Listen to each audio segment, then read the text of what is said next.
우리나라의 고질적인 병은 가르친다는 거예요. 여러분들은 학교에서도 가르침을 받고 학원에서 또한 가르침을 받아요. 영어도 우리는 가르침을 받아요. 이 가르친다는 것은 누군가를 노예로 만들었을 때 우리는 가르친다고 말할 수 있어요. 여러분들이 지금 국어를 하고 계십니다. 모국어인. 누가 가르친 적은 없으나 어찌 보면 스스로 배웠던 거예요. 물론 옆에 있는 좋은 교재들이 있었죠. 여러분의 친구 또는 엄마 또는 아빠, 부모, 선생님들 등등등. 그러나 우리가 지금 배우듯이 영어를 가르친 분들은 국어를 가르친 분은 없어요. 나는 일단 나가 주격 뭐뭐이며 너는 주격 조사이며 이렇게 배운 적 없습니다. 그거는 이후에 시험 보기 위한 과정이었고 언어는 그렇게 배우지 않았어요. 근데 영어를 배울 때는 우리는 그렇게 배워요. 왜 가르치는 걸까요?를 생각해 봐야 돼요. 가르친다는 것은 배우는 사람 입장에서는 스스로 할 수 없다는 얘기예요. 혼자 걸을 수 없기에 누가 부추겨 준다는 얘기거든요. 그것을 우리 뭐라고 합니까? 혼자 쓸 수 없는 사람 노예라고 하죠. 그러면 노예를 만드는 이유는 무엇일까? 바로 돈을 벌기 위한 가장 쉬운 방법은 그 사람이 저에게 의존하는 거예요. 그러면 의존하는 것은 결국 노예란 얘기고 왜 의존하게 만드느냐? 바로 돈을 벌기 위한 가장 좋은 수단인 것도 맞아요. 근데 더 재미있는 현실은 노예인 학생이 가장 불쌍한 학생은 이거를 깨우치고 나간 학생도 있어요. 나는 혼자 영어를 할 수 있다는 것을 어느 순간 알았어요 라는 학생이 있어요. 이거는 노예에서 벗어난 거죠. 그러나 가장 불쌍한 노예는 자신이 죽을 때까지 노예였던 것을 모를 때라고 니체는 말하고 있어요. 제 강의도 한번 들으면 그 다음부터는 여러분 스스로 해나갈 수 있어요. 근데 스스로가 들어가 있지 않는 강의는 다 가르치는 거예요. 제가 강의했던 아이들 중엔 영어는 저 혼자 합니다 라는 학생들 꽤 있거든요. 대부분 잘한 학생이 되겠죠. 그 이유는 방법을 터득했기 때문이에요. 굳이 내가 왜 이렇게 되는 거죠. 물론 스피킹 같은 말하기는 반드시 누구가 있어야 됩니다. 이거를 제외한 모든 것은 가능합니다. 혼자서. 물론 방법론이 중요합니다. 그러면 영어는 언어이기에 가르칠 필요가 없고 또한 가르칠 수 없다. 이거 제가 하면은 여러분들이 신뢰하지 못하니 제가 노암 촘스키가 했던 말로 인용했던 말입니다. 어떤 경우도 노암 촘스키 이런 말 했어요. 교실에서 언어를 가르칠 수 없다. 그러므로 여러분들이 배우고 있는 영어는 언어가 아니라 또 다른 거예요. 그냥 어떤 거예요. 근데 스스로 노예가 되었죠. 자, 스스로 할 수 있도록 도움을 주는 것이 뭐다? 유일하게 좋은 강의이며 이게 언어예요. 제가 하는 영어도 스스로 할 수 있도록 도움을 주는 거지 절대 이래라 저래라 가르치고 분석하고 그러지 않아요. 왜 우리가 그렇게 배워야 하는 거에 대한 개념 그리고 접근법 정도를 제가 알려주죠. 이게 개념 강의에 들어가 있죠. 접근법과 훈련법을 알려드립니다. 이건 투부정사고 이건 어떻게 해석하고 이런 거 전혀 없어요. 물론 문법에서는 왜 이런 문법이 나왔는지에 대한 그들의 감각, 왜 to를 쓰는지, 왜 뭐뭐 하는지, 왜 if 시절에서는 과거형을 쓰는지 뭐 이러한 생활 속에 존재하는 우리들의 어떤 그들의 느낌 그 정도는 알려주지만 그걸 제외하곤 나머지는 다 똑같아요. 가이드입니다. 가이드. 제일 중요한 건 언어는 가이드예요. 그래서 학생들이 왜 의존형 인간이 될수록 누군가는 커다란 부를 쌓게 되고 그래서 그 부는 계속 유지될 수 있는 거 계속 수강을 유도할 수 있기 때문에 한 번 들으면 끝나야지 왜 계속 1년 내내 그 커리를 따라가면서 공부한다는 것 자체가 사실은 노예라는 거예요. 넌 나의 노예. 의존한다는 얘기죠. 자, 스스로 설 수 있다면 여러분들이 훨씬 더 효율적일 수밖에 없어요. 그 이유는 학원에 가는 시간 또 인강을 들은데도 인강을 들으면서 흘러가는 시간들을 최대한 막을 수 있기 때문에 여러분들이 더 많은 공부를 할 수 있어요. 인강을 듣든 학원을 가든 간에 중간에 빠지는 시간들이 굉장히 많아요. 그러나 여러분들 그것을 내가 공부하고 있다고 착각을 하고 있어요. 10페이지를 볼 수 있는데 학원 수업을 들으면 딱 한 페이지 나가는데도 30분이 걸려요. 그러면 여러분들은 영어를 배운 게 아니라 분석을 배운 거예요. 10페이지를 그냥 나가는 게 훨씬 더 효율적인데 불구하고도. 자, 스스로 설 수 있는 학습에는 단연코 언어가 들어갑니다. 수학이나 과학은 그렇지 않아요. 가르침이 필수 요소예요. 그러나 언어는 자연 발생적인 거이기 때문에 자연스럽게 스스로 할 수 있는 길이 있어요. 그러나 수학이나 과학은 아니겠죠. 인간이 만들어 온 분석의 과학이기 때문에 이거와 언어를 동일한 걸로 구별해서는 안 되는 거죠. 자, 누군가 여러분들에게 자, 문법을 알아야 돼. 구문 또는 직독직해, 패턴 영어, 여는 발음 이런 거 이라며 가르치려 들면 경계하셔야 돼요. 그게 노예의 시작이에요. 막상 들어가고 나면 빠져나가기 힘들어요. 그 이유는 들어보면요 이해가 돼요. 이해가 되니까 쉽게 느껴져요. 쉽게 느껴지니까 이게 정답이라 생각해요. 우리는 이해가 되고 쉬우면 정답이라 생각하는 오류를 범하고 있는 거예요. 언어는 이해를 요하지 않아요. 그리고 쉽다고 말할 수도 없고 또 어렵다고 말할 수도 없죠. 그 증거는 뭐냐? 여러분이 지금 국어를 하고 있는데 쉬웠어요? 배우기 어려웠어요? 기억이 안 나죠. 문제는 기억이 안 난다는 거예요. 이유는 뭘까요? 언어는 그렇게 습득되는 거예요. 하다 보니까 되던데요. 자, 그래서 가르치려 드는 것은 경계하라. 그게 여러분들의 노예의 시작이다. 여러분들의 선배, 여러분들의 엄마, 아빠가 그렇게 살아왔어요. 이젠 바꿀 때가 됐으나 아직도 우리는 영어 선생님들이 바꿀 생각을 안 하죠. 그게 바로 그들이 버는 어찌 보면 돼지 저금통 같은 거죠. 계속 뽑아 쓸 수 있는 돼지 저금통이니까 여러분들이 얼마나 좋겠습니까? 바꿀 이유가 없습니다.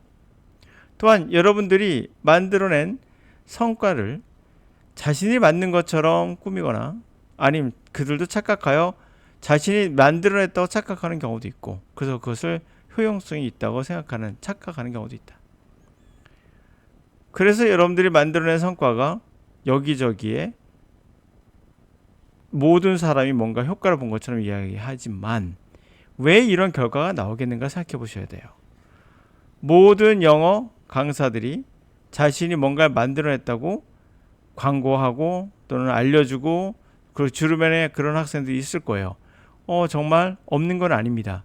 왜 이것이 가능했을까 생각해 보셔야 돼요. 이유는 바로 언어는 스스로 할 수 있기 때문에 이들이 가르쳐 준 거와 별도로 이들의 능력이 살아나서 그들이 그냥 한 건데 강사들이 자신이 가르쳤으니 내가 만든 거라고 꾸며내거나 아니면 착각하거나 그래서 그런 거예요. 자, 제가 말했던 게 의심이 된다면 두 가지만 기억하세요. 우리는 언어를 가르쳐서 배워본 적이 없으며 우리는 어떻게 배웠는지를 생각만 하더라도 그거는 분명 아닐 걸 확신할 수 있죠. 그리고 노암 촘스키가 말했던 언어는 교실에서 가르칠 수 없다예요. 그래서 가르친다는 말이 바로 중요한 포인트예요. 가르치지 않고 훈련을 시켜야 돼요. 올바른 훈련이겠죠. 훈련법이 중요합니다. 그래서 여러분들은 언어를 가르치는 이런 형태의 강의는 수강하지 마세요. 문법, 구문독해, 직독직해라며 패턴 영어 또는 여는 발음 이런 건 몰라도 해석하는데 전혀 지장 없습니다. 또한 그런 얘기도 자주 하죠. 수능이나 또는 시험에 관련된 토플이나 시험 영어는 별개인 것처럼 얘기하는 경우도 많죠. 그렇지 않아요. 이거 할 때는 꼭 정확하게 해석해야 된다는 말을 자주 할 거예요. 정확히라고 말하는 영어 강사가 있다면 이 사람을 배척하세요. 배척이란 건 등지란 얘기입니다. 등을 대세요. 그 이유는 정확히란 말은 잘못된 영어예요. 우리 언어는 정확한 게 아니라 그냥 이해가 됐냐 안 됐냐만 구별이 돼요. 제가 말하는 게 정확할까요? 여러분, 제가 말하는 게 정확합니까?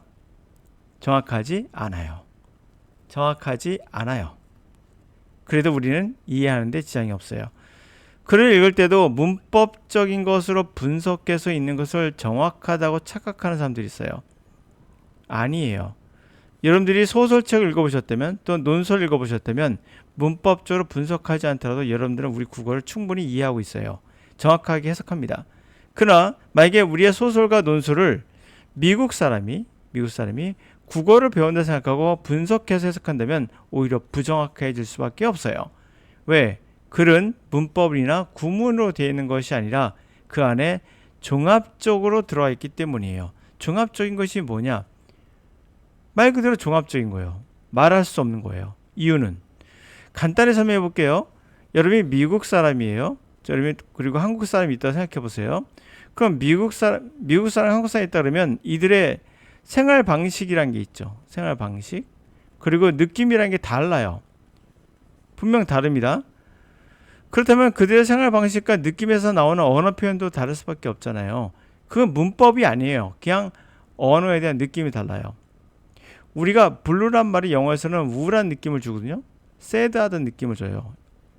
근데 우리가 푸른을 새드라고 느낌이 오나요? 안 오죠. 이거 문법입니까? 문법 아니죠. 구문독해입니까? 아니에요. 그냥 단어가 갖고 있는 이미지예요.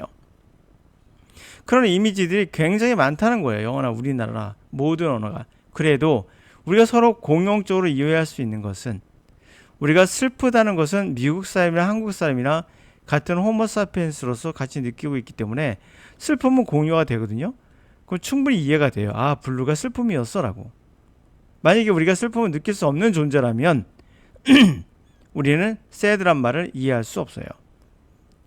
그러므로 호모사피엔스는 동일한 감성, 동일한 느낌과 동일한 생각을 갖고 있기 때문에 문화가 조금 다르다 하더라도 웬만한 것은 다 이해할 수 있어요.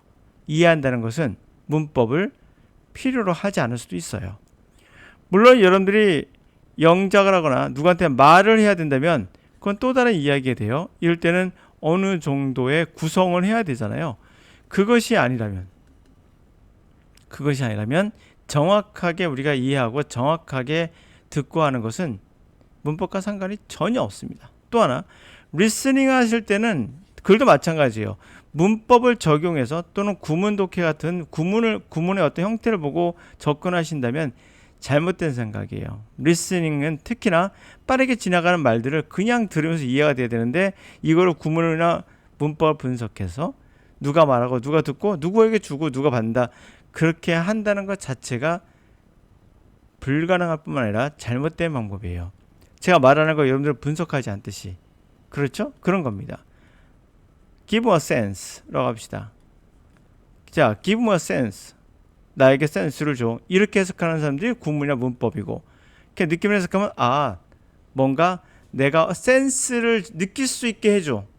뭐 알려주세요가 되는 거죠. 나에게 설명 좀 해줘. 이렇게 해석이 될 수 있는 거예요. 근데 내가 해석을 할 때 설명이란 말이 센스가 있을까요, 없을까요? 단어장에 없겠죠. 그러나 오늘부터 만들 수 있습니다. 앞으로 센스에는 설명이라는 단어가 몇 번째 모르겠으나 25번째 해석에 설명이라고 들어갈 수도 있겠죠. 이게 여러분이 알고 있는 사전의 의미예요. 그러나 센스가 설명이라고 여러분들에게 게 의미가 있습니까, 없습니까? 의미가 없죠. 그래서 여러분들이 쓸데없이 단어장에 외우면서 시간을 낭비하고 있다는 거예요. 그냥 센스가 어떤 건지 알죠. 오감이에요. 5가지 감각, 우리가 갖고 있는 이 오감을 느끼게 해주는 얘기는 뭐겠습니까? 당연히 설명해달라는 얘기겠죠. 이해해달라는 얘기입니다. 하여튼 그런 생각을 해보시면 커먼센스도 충분히 이해할 수 있는 거죠. 네, 우리가 공통적으로 느끼는 거, 그게 뭐예요? 상식이잖아요. 그런 의미에서 생각해 볼 수 있는데, 자, 이렇게 가르쳐주면 이해가 된다고 좋아하지 마세요. 누차 말씀드리지만 충분히 여러분 스스로 할 수 있는 것들이다. 자, 영어는 어떻게 해라? 스스로 할 수 있는 방향성을 잘 잡아라. 그것은 뭐다? 구문독해가 아니라 친절함이 아니라 제가 말한 대로 훈련을 해나가야 돼요. 훈련은 아주 쉬워요. 그러나 약간 여러분들이 생각할 때 익숙하지 않을 수 있으나 그러나 아주 쉬워요. 그냥 하기만 하면 다 됩니다. 그게 얼마나 좋은 일인지 한번 경험해 봤으면 좋겠어요. 자, 오늘 여기까지.